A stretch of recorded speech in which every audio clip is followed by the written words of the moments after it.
I'll give you a statistic earlier this week.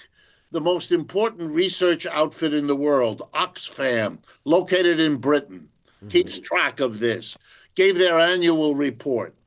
And it added up the experience of the roughly 3,000 billionaires that exist in the world today. And as you rightly said, many of them are American. Not all by a long shot, Right, but right, many right. of them. Here's the statistic it gave. Hmm. Across the year 2024 just ended, the collective wealth of the 300 billionaires rose by over $6 billion per day. Oh my Oh, God. that's incredible. Okay, Wow. so look what I'm That's telling you. incredible. Yeah. Capitalism as a global system is making those already super wealthy even more super Right. wealthy. But what's amazing about extraordinary is that you're saying as our economy declines, as working class people's lives get worse, their wealth gets more concentrated and higher. I mean, that's like really seems to Yep. me a And horrible prescription for people. unfortunately, if we had better leaders, they would Right. be talking to us about it. What are we going to do as a nation? The road we are on of a declining empire becoming more and more unequal. Look, you don't need rocket science to understand Right. that's not sustainable. That situation is going to blow up and it's not going to be pretty. Not even in a country that didn't have everybody with a gun. We are Yeah. in a very and that's what our leaders should be talking about. What do we do about it? Yeah. Instead, and I have to say this in all honesty, Right. instead, what I'm watching at the inauguration and in the days since is a kind of lunatic theater.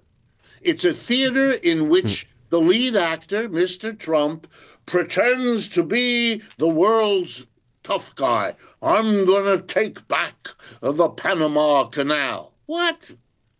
What? What are You're you saying he's talking? not? What do you do? I'm going to snatch Greenland for a golf course. I'm going to Yeah. make Canada the 51st state, and I'm going to Mm-mm. stick it to the Mexican. My God.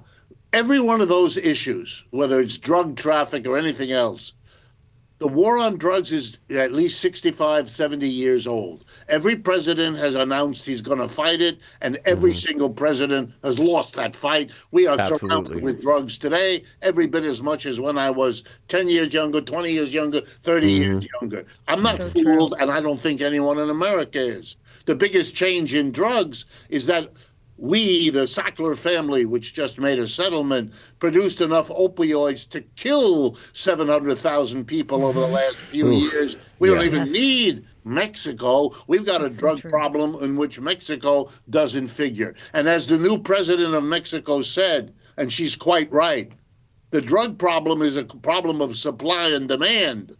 Part of it Yes. is the supply that comes up in part through Mexico, but an enormous part of it is the demand. There is no drug trade unless America Yeah. is the single largest buyer of that crap. Weren't doing it. I mean, what are Yeah. you doing? He's trying to suggest to a frightened America that the problem is over there. The bad Mm. Panamanians, the bad Canadian. Right. This is childish. This is Yeah. gestures of desperation.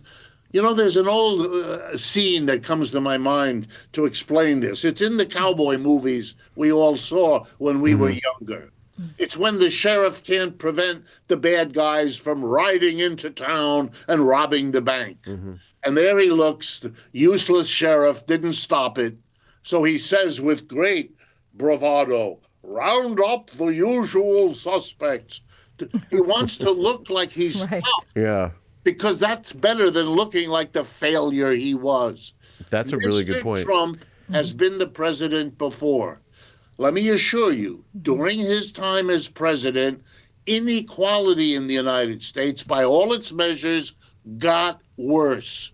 Now, I don't want to be unfair. They got worse under Biden, too, and they Hmm. got True. worse under Obama, too. So he's not outstanding. But did Right. he stop it? Not at No. all. The Well, tax well, cut that he gave in December of 2017, Right. first year of his office, was the worst blow to equality we could have had. Made the government bankrupt because it didn't have all the revenue that corporations and the rich no longer had to pay. So the government had to borrow, go into deficit. And who did it borrow from? The corporations and the rich.